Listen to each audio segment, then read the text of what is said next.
just don't even give yourself the option of leaving. Know that you're going to be okay and that you can push through to the next day, and you will be so grateful that you did on the other end of it.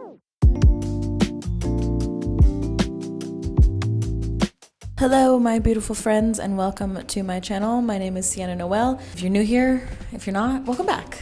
You already know that my name is Sienna Noel. Today, I am going to talk about my experience at a 10-day silent Vipassana meditation retreat. It's called a retreat, although I would call it more of a boot camp. It feels more like a boot camp. So yeah, let's just get straight into it. First of all, what is Vipassana? Vipassana is one of, if not the oldest meditation techniques to exist. It's like 2,500 years old and was taught by Gautama the Buddha himself. It is a type of meditation that focuses completely on your physical senses. The technique is essentially supposed to help you bridge the gap between your conscious and unconscious mind and bring you wisdom at the experiential level of the ever-changing nature that exists within all things. Observe that ever-changing state and remain equanimous through it all. So the way that the retreat is set up is you arrive on day 0, and on the evening of day 0, you take a vow of silence.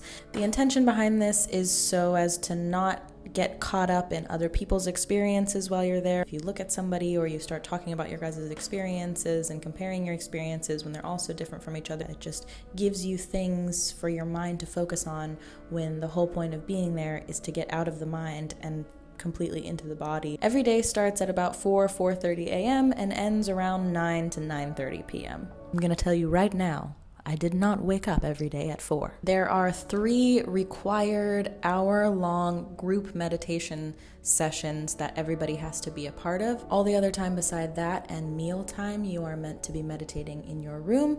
You can also meditate in the hall. Sometimes you're assigned your own little meditation cell that's in the bigger meditation hall for deeper meditation. There's nothing in there except for you in the walls. You're also not allowed to have any contact with the outside world, so they collect your phone and personal belongings prior to taking the vow of silence. You're also technically not supposed to be doing any sort of yoga or exercise while you're there. They do have a pathway, and people will be walking that thing whenever they get the chance. They just, they just be making laps. They really just be making laps. You're there to meditate, and that's pretty much it. So I asked you guys to drop me any questions you had about the retreat in a post I made on my Instagram story.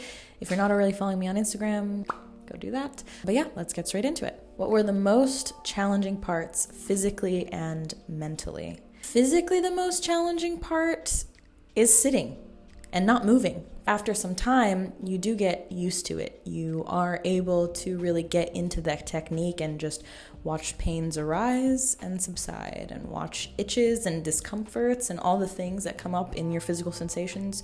You just watch them appear and you watch them pass, and you don't hold on or avoid any of them. That's the whole point. And the hardest part mentally is definitely the focus that it requires to completely just silence whatever chatter is going on in your mind. I mean, it depends on who you are, but especially in the day and age that we live in now, where the whole world around us is basically trying to pull our attention in a million different directions at one time, the focus that it requires is really intense and intentional. And you spend the first 3 days focusing just on the area around your nostrils and the sensations you feel in this little triangle. Did you feel like your limbs were going to fall off at any point? Yeah, definitely. I think I'm fortunate enough, because I'm quite flexible and healthy, that the pain that I experienced in my physical body was definitely not the most that you could experience. Here's the thing. Day 5. We're in the meditation hall during the required group sitting. I notice my leg is asleep because, of course, I've been sitting for an hour and not moving. And I hear my name get called by the teacher, who sits at the front of the room, call up the new students or the old students to check in with them. That's the only time you do any talking, and you do it in a whisper voice, right? So I get up, I'm walking down the center aisle between the men who are on one side and the women who are on the other side. And it's probably about 100 people total in this hall. And I'm like, I got this. No worries. I've walked on legs with pins and needles before. It just goes away. I'll be fine. And right in the middle, oh no, maybe I don't got this. And I fall so hard flat on my ass. And I couldn't help but make a noise and laugh. So I just sort of apologized, went over to the teacher, and she was like, you good? You okay? Everything okay? And I was like, yeah, my leg just disappeared. It's all good. Like, It would be me to slip and fall in front of 100 plus people in a room where you're supposed to be completely silent. Oops. Oh well. Okay, so you are eating while you're there. You are fed. You get breakfast at 6:30 in the morning, you get lunch at 11, and then around 5 p.m. you have a tea break, and new students are allowed to eat some fruit. Otherwise, all students who are returning students are required to fast after noon. The food that they serve is really simple vegetarian meals. Honestly, all the food, that shit was good. Were you allowed to read any books? No. You're not allowed to read, you're not allowed to write, you're not allowed to do anything. What was it like on the first few days versus the last few days? Okay, I'm just gonna give you guys a quick rundown of how the whole thing went day to day, because every day is the same, yet every day is so different. For the first day, I was like, I got this. This is not that bad. I'm actually really enjoying the silence. I'm enjoying my time to myself. It was really lovely. And the second day was still mostly that, but noticing myself starting to be like, okay, I'm kind of bored. Day 3 was by far the hardest day for me. So every day at the end of the day, everybody watches this big discourse that the main teacher gives to kind of explain the technique and just, share some wisdom about why this technique is so valuable and so important on the path of life. And on the end of day 2, he started talking about the miseries that we create in our own lives and why we get stuck in these patterns of misery and all these things like that. And so on day 3, when I was walking around the path, I had this moment of like, I'm not a miserable person. I'm not miserable at all. In fact, I'm pretty freaking content. Like,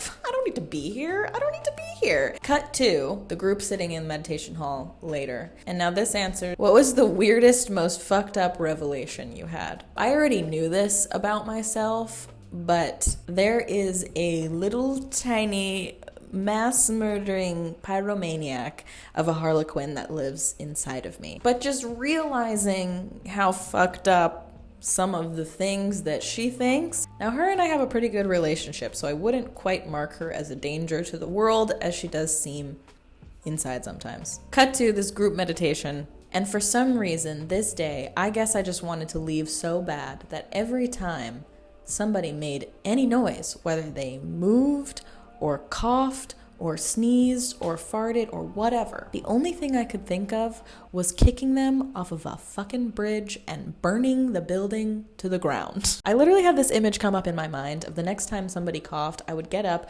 grab them by their hair, and swing their entire body around to smack the shit out of everybody else. Which is wild because I could not even do that if I tried.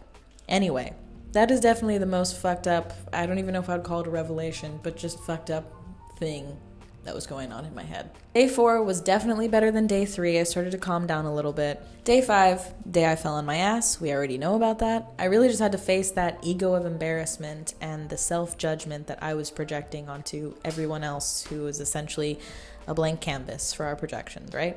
Day 6 was definitely the best day for me. I had worked through those difficulties that were coming up that were making me want to burn the place to the ground. I had just started to really feel the levity that the technique was bringing me, and I felt so high on life. I remember standing outside looking at the sunset after getting tea and just being like, bro, fuck a shrooms trip. Who needs that? This is amazing. I feel so good. Life is so fantastic. Oh my God!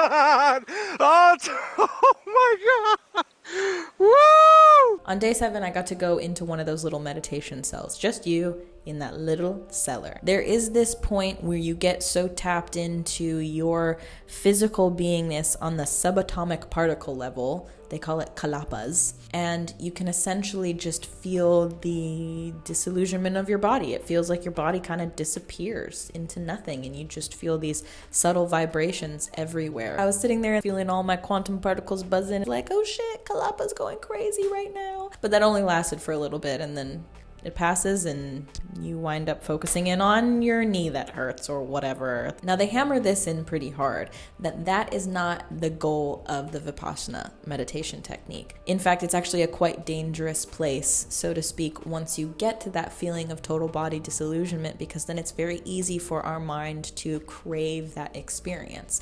And the whole point of the Vipassana is to let go of any craving, let go of any aversion, remain in a state of equilibrium, no matter what's going on within your body. Day 8 wasn't bad. I was feeling really good about being so close to the finish line, and also just really sort of seeing that practice of not clinging to or avoiding anything coming up. It was a lot of work for me to stay in the present moment and not get too stuck on thinking about things from the past or fantasizing about the things that might happen in the future, a real absorption and experience of the lessons on like a micro to macro level. Day 9 was really interesting because it was the first day that I started to feel any sort of real disappointment, frustration, and like feelings of depression for not being able to focus during the meditations. And now this is really interesting because I've never heard anybody else talk about this. Having been in there as a woman going through 3 different parts of her cycle. At the beginning of the retreat, I was in my follicular phase, or that phase right after my periods, kind of like our internal spring, right? Our energy is rising, our hormones are rising. So I felt pretty good those first couple of days.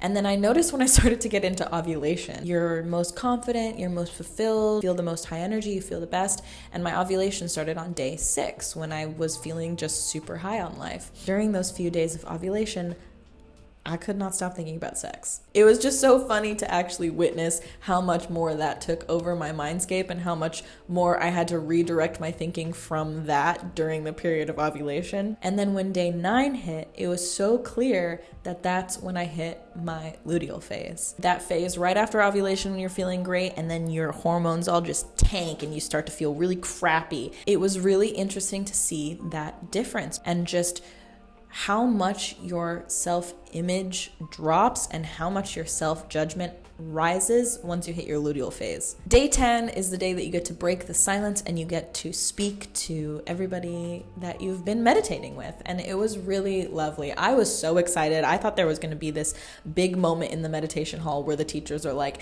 and now you may finally speak. But I was so wrong. Regardless, I was so elated and just so excited and so inspired by this whole experience that I had just had, and the ability to now finally express that I just ran out into the field where the path was, and I skipped around and smiled and laughed and screamed and just all the things. I just let out all the things because I couldn't let out anything for 10 days. And honestly, it's really nice that they give you that day to talk to everybody just within the retreat at first, because I could not imagine just being like silent and being released back into the world. And the first person that you talk to is like a gas station attendant or something. And you're just kind of like, whoa, what just happened? What did I just go through? It's really nice to be able to process it with the other people that just experienced it with you. Okay, so biggest breakthroughs, biggest takeaways, something I'll always remember from the retreat. I mean, there's a lot, but I would say an overarching theme that I was experiencing throughout the whole retreat was realizing how much of a creative person I am. I've always known myself to be a creative or artistic in some way, but there's always been some sort of form of imposter syndrome within me because I haven't delved into the depths of one art form to really hone in on that skill, and that's been something that's kind of always haunted me. But being there and having all these ideas and downloads and creative things come through and not being able to write them down, not being able to take action on anything really made me realize, holy shit, I really do just want to make things. I really do just want to create, whether it's cooking food or drawing something or painting something or singing or filming a video or whatever it is. Like, however creation comes through, we are all creators. We are all creative beings. And that's something I logically knew and understood myself to be. But being there and not being able to act on it really made me realize how that is the biggest part of who I am, arguably. And I remember on my first day out of the retreat, going on a walk around the neighborhood that I'm in and having an idea and just being like, oh, I can go write that down. And I just ran home. I can do something about it. I was so excited about that. It was amazing. Along with that, something else I feel is very valuable that I've taken away from the experience is just a new level of discipline and a deeper understanding of patience and persistence. Again, that's something that we all kind of logically understand and know to be something that you need if you want to achieve anything long-term in your life, if you want to build anything. But to go through this experience where all you have to do for the 10 days is meditate, and to just persistently keep bringing yourself back to the practice and being patient with yourself, no matter how much your mind wanders, no matter how much pain you're experiencing, no matter what is going on inside of you, You are just being patient with your experience and continuing to walk on the path. And honestly, I couldn't be more grateful to be taking away those two things as a pair from this experience, because another thing that always fed into my imposter syndrome as an artist was the fact that I have so many uncompleted projects. I have so many ideas that have yet to come to full fruition, and part of that had to do with my impatience. Ideas come so quickly and they're so gratifying in the moment, because it's like a light bulb moment, and you just feel so good to be like, wow, I have this really good idea. But then to put that idea and bring it out into the real world, it takes time, it takes patience, and it definitely takes persistence. I mean, everything has a gestation period, right? You can't go from conception to birth immediately. My friend asked me coming out of the retreat, what are 4 words you would use to describe how you're feeling? And the words that I chose were elated, inspired, solidified, and grateful. Being in a meditation prison, essentially, and not having any of your day-to-day abilities makes you so grateful for what you do have when you come out. Like I said, I was just so grateful for the fact that I got to go run home and write down this idea that I was having, and so grateful for all these other little day-to-day choices that I get in my life, and feeling solidified in who you are and what you value. And elated and inspired are definitely intermingled, because you feel so inspired to take action on those things that you value and to take action on those things that you prioritize for yourself, and you feel elated about all of this newfound wisdom that you have coming out of the experience and to apply it into your everyday life. How do you continue to experience this expanded version of your world with the new wisdom and knowledge that you're bringing from this retreat? Honestly, I didn't think I could be a happier person, and I definitely walked out of that experience as a happier person. And happier and more content, mostly just because I feel more whole. I feel closer to myself. I feel like I really got to get close to the things I truly value. Recommendations for prospective Vipassana retreaters. My biggest recommendation is probably, if you do decide to go on a Vipassana meditation retreat, make the decision and stick to it that you will stay for the whole 10 days. It is really difficult and quite arduous at times. There were moments every single day pretty much that I wanted to leave. And there were a couple people that did leave in the first few days.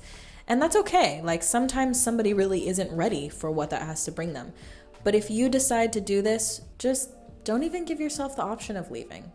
Know that you're going to be okay and that you can push through to the next day, and you will be so grateful that you did on the other end of it. So yeah, if you're thinking about doing Vipassana, just commit to the 10 days. That's all I could really recommend, because you never know what's gonna happen. So I also got a lot of questions just in my personal DMs and from friends about where can I do this and how much is it? There are centers all across the world. It's quite incredible to see the reach that this teaching and technique has had, despite it not being something that's really advertised. It's not connected to any religion. It's not sectarian by any means. Yes, it was taught by Buddha, but it's a technique that is meant to have no tie to any specific belief system. Miseries are universal, so there should be a technique that is also universal.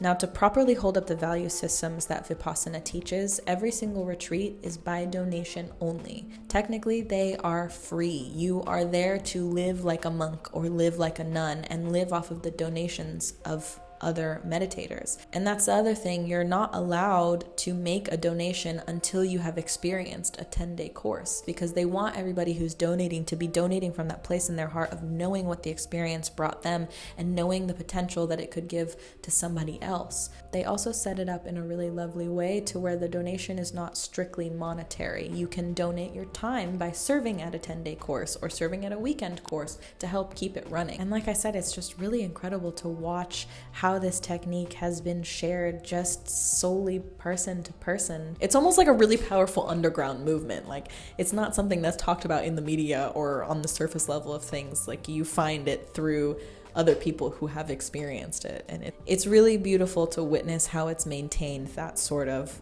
level of purity throughout thousands of years. But yeah, okay, I think that's pretty much everything that I wanted to touch on. If you have any questions that I didn't answer in this video, you can go ahead and leave a comment below. If you yourself are interested in doing a Vipassana retreat, I will leave their website below so you can check the description and look to see if there is a center near you. And with that, my beautiful friends, as the teacher would say at the end of every evening, may you find real peace, may you find real happiness, and may all beings be happy. All right. I love you.